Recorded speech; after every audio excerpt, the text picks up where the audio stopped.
Está começando Direto ao Ponto, um programa de perguntas e respostas.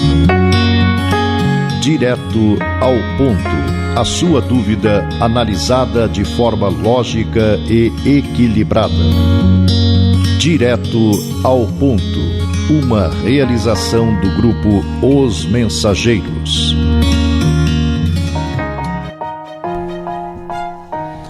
Alô amigos, aqui estamos para conhecer as respostas que você procura perante as dúvidas e conflitos apresentados pela vida na visão filosófica, científica e religiosa do Espiritismo. Indo direto ao ponto, vamos à primeira pergunta do programa de hoje. É verdade que roupas ou pertences como joias, relógios, etc., estão impregnados de fluidos ou energias dos que as usam? É verdade. Para entendermos isso, precisamos lembrar que o pensamento circula ininterrupto no campo magnético de cada espírito. Extravasa-se para além dele com as essências características de cada um.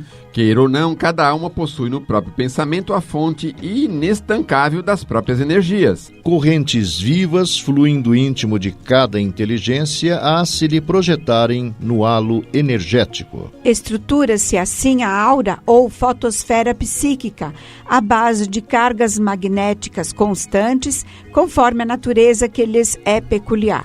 De certa forma semelhantes às correntes de força que partem da massa planetária compondo a atmosfera que a envolve. Por outro lado, a matéria inanimada absorve potencialmente fluidos humanos, retendo toda a espécie de vibrações e emanações físicas, psíquicas e vitais que se convertem em agentes evocadores das impressões psicométricas. Da mesma forma que a influência deixada num objeto por pessoa viva tem a virtude de pôr o sensitivo em relação com a subconsciência dessa pessoa, assim também a mesma influência deixada nos objetos por uma pessoa desencarnada tem o poder de pôr o sensitivo em relação com esses registros ou com o espírito que as deixou gravadas. Isso é percebido por uma mediunidade chamada psicometria. Ela evidencia que os objetos apresentados ao sensitivo, longe de atuarem como simples estimulantes, constituem verdadeiros intermediários adequados. Servem para estabelecer a relação entre a pessoa ou meio distantes, mercê de uma influência real, impregnada no objeto pelo seu possuidor. Essa influência confirma a propriedade da matéria inanimada de receber e reter potencialmente toda espécie de vibrações e emanações físicas, psíquicas e vitais. Entre as inúmeras variações da mediunidade de que era portador, Chico Xavier também a tinha. Várias passagens de sua vida ilustram isso. Uma delas, testemunhada por várias pessoas, dá conta que Chico recebia enorme número de cartas, das mais diversas procedências, tamanhos, cores e espessuras. Algumas subscritas à máquina, outras manualmente. Por vezes, contava com a ajuda de alguns amigos muito próximos na abertura, leitura e classificação por assuntos. Estes, porém, observavam que Chico apenas tocava as correspondências sem sequer abrir os envelopes, muitos datilografados, o que afastava a ideia de que identificasse a letra do remetente. Separava-as, colocando sobre elas mensagens concernentes ao solicitado. Algumas colocava no bolso do paletó, levantando-se da mesa, pedindo licença para que pudesse respondê-las. Estamos apresentando Direto ao Ponto. O que vem a ser o Evangelho no lar? Para entender sua dinâmica e função na atualidade da sociedade humana, recorramos a alguns argumentos do Espírito Emmanuel através de Chico Xavier. Diz ele: práticas, cultos diversos em casa, de maneira imperceptível. O culto da limpeza, o culto do pão, o culto do carinho, o culto da segurança, o culto do bem-estar. A higiene externa, entretanto, pode não incluir a pureza dos pensamentos. Estômago farto nem sempre é conforto do espírito. Carinho, em muitas circunstâncias, exprime apego sem ser amor. Segurança financeira não é fortaleza intrínseca. Bem-estar, muitas vezes, é provisória ilusão. Se abraçares realmente a doutrina espírita, não podes ignorar que o culto do Evangelho te ensinará a valorizar todos eles. Com o Cristo, a limpeza começa na consciência. O pão do conhecimento nutre a alma antes do corpo. A segurança é harmonia. O carinho é entendimento fraterno e o bem-estar é realmente a consagração de cada um ao bem de todos. A sociedade industrial e a sociedade tecnológica afastaram as pessoas de modo geral das questões espirituais. Deus passou a ser elemento desprezado pela maioria das pessoas. Como dito pelo Espírito Emmanuel, Deus representa a luz em meio às sombras do mundo. E da própria pessoa ainda carregada de egoísmo e orgulho em suas relações consigo mesma, com a família, com o meio em que atua. É incontestável a escalada da violência que afeta a sociedade humana em nível mundial. Perplexa, diante de diferentes formas de manifestação da violência, pais, pensadores, educadores e autoridades públicas se sentem impotentes em desacelerar este surto de desamor. Cada país tem o seu cenário particular em função dos autores e das causas. Mas, na essência, todas essas manifestações têm suas raízes na formação moral das criaturas. Não resta a menor dúvida de que este cenário de conflitos guarda relação íntima com o adiantamento moral das pessoas que reencarnam em nosso planeta. Ensina-nos a doutrina espírita que a reencarnação é uma lei natural, portanto divina. Nos aponta duas finalidades básicas para o reencarnado. É uma oportunidade concedida pela providência divina para a correção de erros do passado e uma forma de contribuir com o progresso da humanidade. É dessa forma que a criatura pode acelerar a sua evolução, melhorando-se moralmente e ajudando os outros a se melhorarem. Nesse sentido, estamos convivendo com um número incalculável de espíritos encarnados, com os quais temos compromissos espirituais originários dos relacionamentos de existências anteriores. Simultaneamente, convivemos com os espíritos desencarnados, com os quais nos relacionam pelo pensamento ou através das faculdades mediúnicas. São duas humanidades situadas em dimensões diferentes, mas que se interpenetram e se entrelaçam. Assim, criaturas pacíficas e violentas se mesclam na sociedade humana, de tal forma que aquele que sabe mais ajude o que menos conhece e compreende, para que se cumpram os desígnios de Deus. Sejamos uma família universal, unida pela lei do amor. Indiscutível, portanto, a importância do lar na educação moral. É no lar que os espíritos se reencontram, sob o mesmo teto, na condição de pais, filhos e irmãos. Nesse ambiente são oferecidas as oportunidades de novo aprendizado moral, possibilitando aos encarnados exercitarem-se no campo afetivo, desenvolvendo a fraternidade e a solidariedade. Enfim, os sentimentos derivados do amor. Assim, a função educadora e regeneradora da família é extremamente delicada e importante, quando se atribui à reencarnação a oportunidade de ascensão na escala evolutiva através de novas experiências no campo intelectual e moral.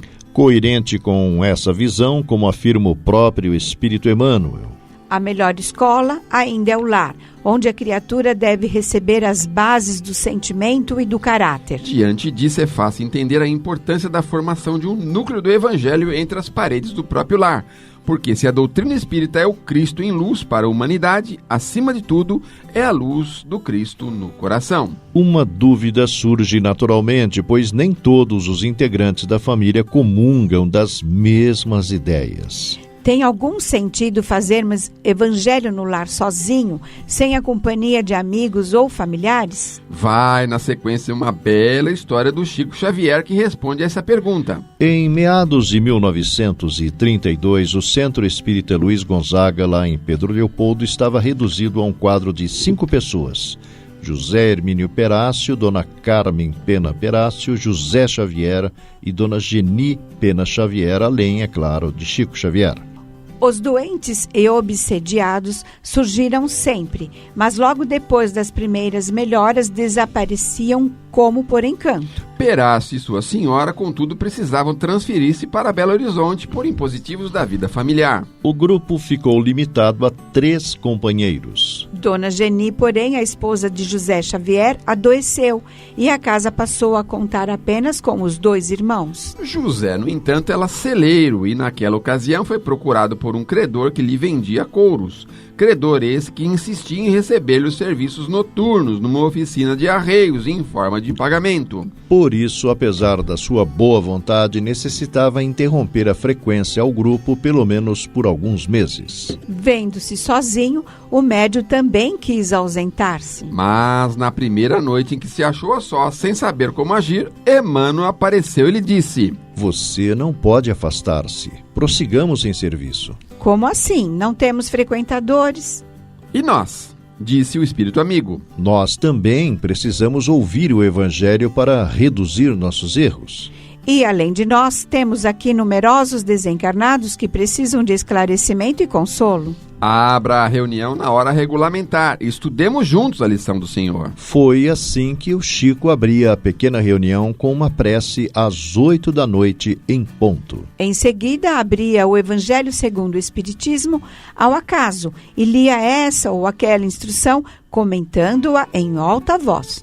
Por essa ocasião, a vidência nele alcançou maior lucidez. Via e ouvia dezenas de almas desencarnadas e sofredoras que iam até o grupo à procura de paz e refazimento.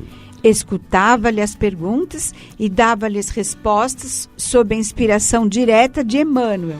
Para os outros, no entanto, orava, conversava e gesticulava sozinho. E essas reuniões a sós com os desencarnados de portas iluminadas e abertas se repetiam todas as noites de segundas e sextas-feiras. Ainda seguindo o orientador espiritual Emmanuel, o culto do Evangelho no lar não é uma inovação. É uma necessidade em toda parte onde o cristianismo lance raízes e aperfeiçoamento e sublimação. A Boa Nova seguiu da manjedoura para as praças públicas e avançou da casa humilde de Simão Pedro para a glorificação no Pentecostes.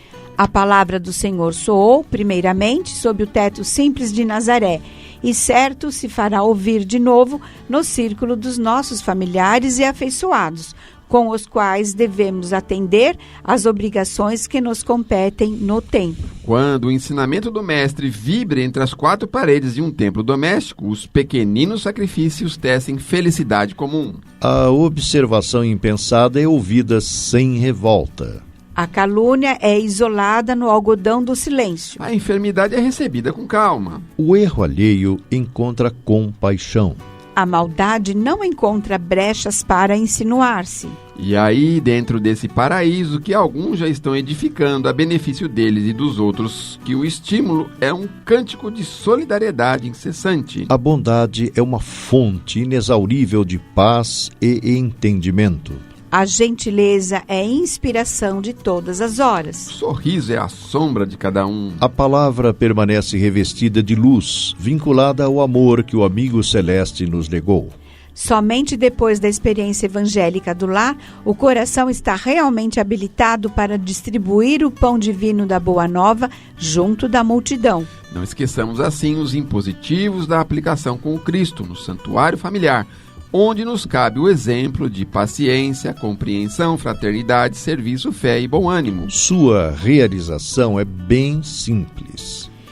Primeiro, escolha o dia de sua preferência. Sugerimos um dia de fácil memorização, por exemplo, segunda-feira ou sexta-feira. Segundo, escolha um aposento silencioso e agradável da casa, de preferência a sala de jantar, e que esteja com os aparelhos eletroeletrônicos desligados. Terceiro, coloque uma jarra com água sobre a mesa para fluidificação. Na falta dessa, podem ser utilizados copos, qualquer um, em número correspondente aos integrantes do Evangelho. Quarto, sentar-se à mesa sem alarde e sem barulho. Quinto, fazer a prece de abertura, a que toque mais fundamente o sentimento familiar. Pode ser uma prece pronta ou uma prece espontânea. O importante é, repetimos, o sentimento de fé, e de confiança na proteção divina. Sexto, após fazer uma leitura breve de O Evangelho segundo o Espiritismo. Comentar com palavras próprias o trecho lido. No início poderá existir certa timidez, mas com o correr do tempo os comentários surgirão espontaneamente, pois que os espíritos amigos estarão auxiliando na compreensão dos textos selecionados. Os demais integrantes poderão tecer comentários também, caso desejem, mesmo que esses levem a assuntos pessoais ou a diálogos naturalmente que sempre pertinentes ao tema em foco. O Evangelho no Lar é, antes de tudo, uma reunião de espíritos reencarnados no mesmo ambiente. Buscando, através da prece, da elevação dos pensamentos e do diálogo fraterno, o amparo e o auxílio do mais alto para seus problemas e necessidades. Não deve ser jamais solene ou ritualístico, com palavras e movimentos decorados a lembrar missas e demais cultos. Oitavo, para incentivar a participação dos filhos ou demais membros, com exceção dos pequeninos, é conveniente pedir que leiam mensagens espíritas para a reflexão do grupo. Incentivar também com carinho o comentário após a leitura. Sugerimos aqui os livros Fonte Viva e O Pão Nosso, de Emmanuel, Agenda Cristã e O Sinal Verde, de André Luiz.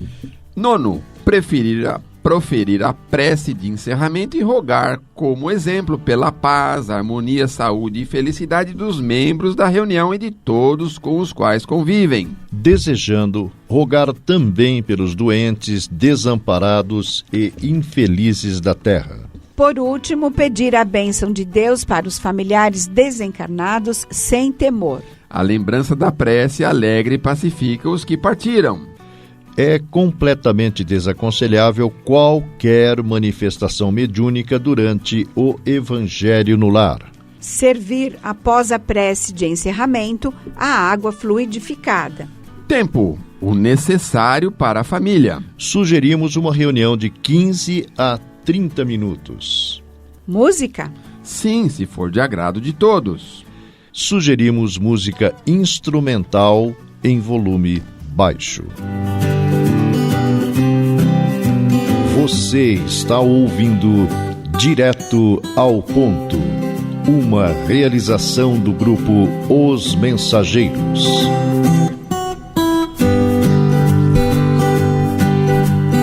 Dias atrás, na vizinhança onde moro, uma menina de 12 anos suicidou-se. Como o Espiritismo explica isso? Por que os pais têm de passar por situação tão difícil? A questão do suicídio já é considerada um problema de saúde pública do mundo. E o pior é que a faixa etária vem baixando aceleradamente, atingindo muitos pré-adolescentes ou adolescentes. Essa situação parece que já era prevista pelo plano espiritual, pois em artigo publicado na Revista Espírita de outubro de 1866, Allan Kardec incluiu um prognóstico dos instrutores espirituais em que se baseava. Escreveram eles a respeito do futuro que parece ser o presente. E, como se a destruição não marchasse bastante depressa, ver-se-ão suicídios multiplicando-se em proporção nunca vista até entre crianças. Especialistas no comportamento e formação da criança confirmam na atualidade o ponderado por Chico Xavier há alguns anos. Alguém já viu educação sem esforço, sem disciplina? Vejo senhoras que trazem o jardim delas podado. Os ficos são maravilhosos. Elas fazem anjos de flores. Mas quando chega no filho... Não pode porque tem trauma. Depois manda para os psicólogos. Vão tomar bastante tranquilizantes. Já cresce o menino ou menina complexado, com uma ideia falsa de liberdade, porque a liberdade tem um preço. O preço da liberdade é o dever cumprido. Não é só ser livre, porque os animais na selva também são livres. Todos os animais que não passarem pela domesticação são livres. Agora, que liberdade é essa que estão preconizando? Uma liberdade para nos estressarmos, para irmos aos tóxicos e acabarmos com a nossa vida? Liberdade para nos suicidarmos? Liberdade para matar os outros? Liberdade para arrasar com a vida dos nossos pais? Para arrasar com a vida de nossos filhos? Para bebermos álcool até cairmos? É a liberdade que a maioria pede. Comentando sobre sua relação com o público, Chico Xavier disse: Às sextas e sábados, ouço habitualmente nas 2 noites 500 a 800 pessoas, sendo que 60% nos trazem problemas perfeitamente evitáveis. Se essas criaturas tivessem tido cuidado de educarem seus filhos, conversando sobre Deus, em respeito a Deus, em trabalho, ensinando o serviço, quando cercam a criança aos 28 anos, ela já está perdida. Isso é um problema da família. Aqueles que se casaram se comprometeram. São como pessoas que assinaram uma escritura. Eles têm também seus deveres para com seus companheiros ou companheiras. Ponderando os problemas observados nas últimas décadas, Chico Xavier observou: a criança está chegando de onde nós chegamos. Das zonas umbralinas da espiritualidade para reparar, lutar, trabalhar e ter uma vida digna. Agora, se damos mesada para meninos de 4 anos e vamos discutir na rua com os outros, por que nós queremos defender nossa filha, nosso filho, e achamos que eles são melhores que os filhos dos vizinhos? O que é que nós estamos criando? Salientava que depois dos 8 a 10 anos de idade, a mente infantil já encaminha para uma posição consolidada na reencarnação, que a criança está começando a viver.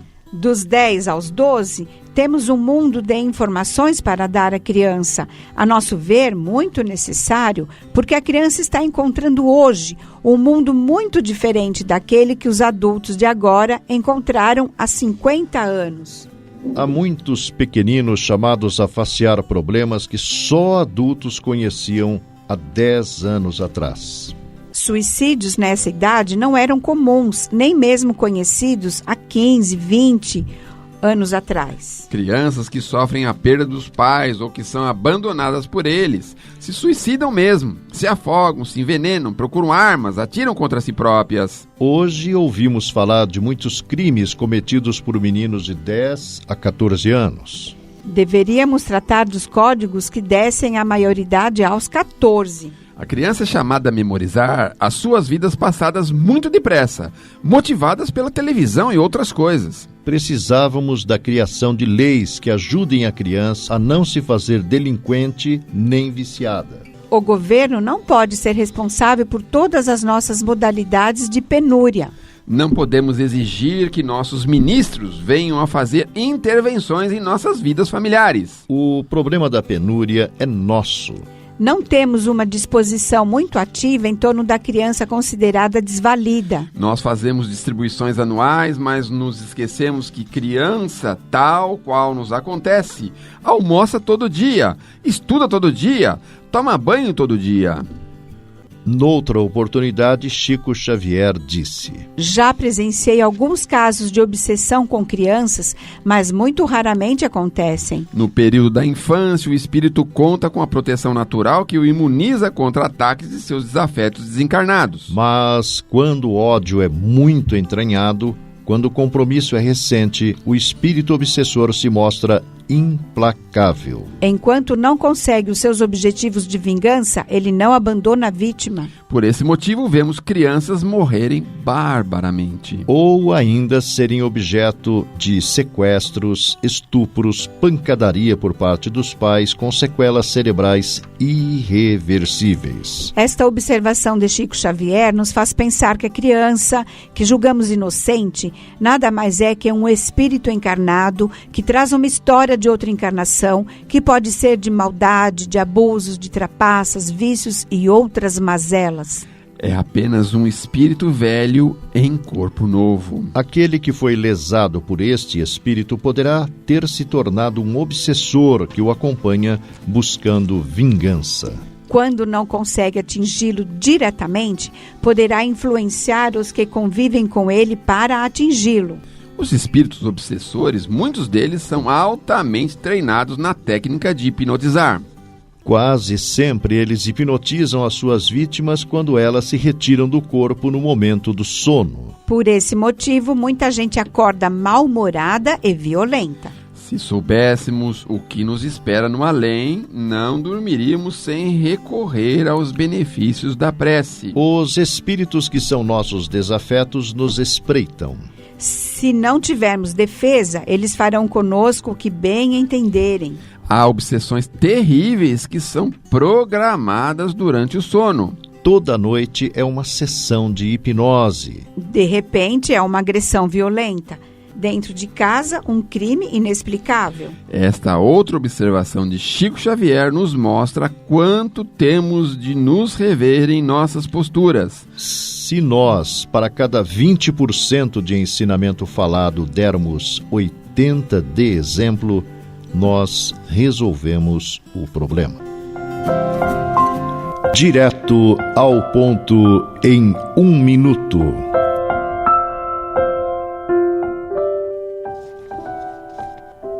Renovação. Não procures repouso em momentos vazios. Inércia simplesmente é começo de angústia. Provação superada, faz-se bênção de luz. Sofre, mas permanece construindo no amor. Se queres elevar-te, não há outro caminho. Na forja do serviço, Deus te renovará. Emmanuel. Nossos tão queridos ouvintes, direto ao ponto, vamos observar que a atividade é de suma importância para todos nós. O repouso excessivo pode significar grandes preocupações para o espírito. Por isso, a recomendação nossa é que precisamos nos ativar, seja isso dentro de casa, na via pública, com os necessitados, com o trabalho material. Nós precisamos pensar de que a nossa vida é uma constante atividade. Jamais teríamos chegado onde chegamos se o homem parasse na inércia. Meus amigos, meus irmãos, olha o que conta o nosso companheiro espiritual Emmanuel. Nós precisamos de renovar, e a renovação só acontece na atividade. Ativamo-nos. Palavras finais.